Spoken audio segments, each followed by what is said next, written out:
ফাঁসিবাদের কাতারে দেখতে চাই না। আপনারাও আন্দোলন করেছেন, কষ্ট করেছেন, আমরা দেখতে চাই আপনাদের চরিত্রটা সংশোধন করে আপনারা ভালো হয়ে যান, বাংলাদেশটাকেও ভালো থাকতে দেন।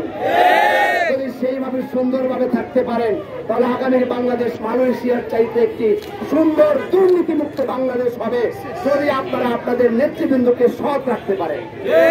আমরা বলতে চাই রাজনৈতিক সংস্কার যদি না হয় তার আগে দলীয় সংস্কারটা সবচেয়ে গুরুত্বপূর্ণ। আপনারা আপনাদের নেতা কর্মীদের সংস্কার করতে পারেন না, এটা আপনার রাজনৈতিক দুর্বলতা। জামাত ইসলামী তার নেতৃবৃন্দকে তার কর্মীদেরকে সৎ রাখতে পারছে, এটা জামাত ইসলামের সফলতা।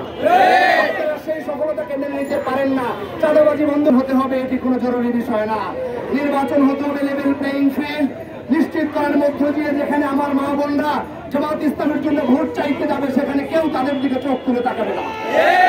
পরিস্থিতি নিশ্চিত হতে হবে যেখানে ভোট কেন্দ্রে ভোট দিতে যাবে, নির্বিঘ্নে সেখানে দায়িত্ব পালন করবে, তাকে কেউ কেন্দ্র থেকে বের করে দেবে না। এমন নিশ্চয়তা হলেই কেবল ভোটের উদয় হবে। ইতিমধ্যে শেখ হাসিনাও কিন্তু বলে দিয়েছে যে বাংলাদেশে জামাত এবং ইসলামী ছাত্র শিবির তারা কিন্তু যদি কোনোভাবে আবার ক্ষমতায় আসে তাদেরকে দেখে নেবে, কারণ তারা জানে ওটা 5ই আগস্ট থেকে এই আন্দোলনে জামাত এবং ইসলামী ছাত্র শিবিরের ভূমিকা কি ছিল।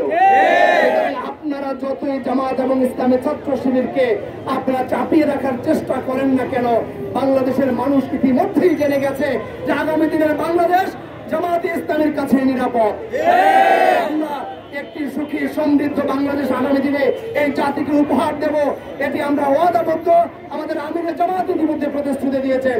সুতরাং কেমন একটি বাংলাদেশ গড়ার জন্য আপনাদেরকেও আমরা বলবো, আপনারা চরিত্র সংশোধন করে জাতির পালস বুঝাতে হন, তাহলে মনে রাখবেন আপনাদের পরিণতি সবচাইতে শোচনীয় হবে। আমরা আশা করব আপনারা আপনাদেরকে সংশোধন করে মানুষের পালস বুঝে আগামী দিনের রাজনৈতিক কর্মসূচি নির্ধারণ করবেন। সবাইকে ধন্যবাদ। আসসালামু আলাইকুম ওয়া রাহমাতুল্লাহ।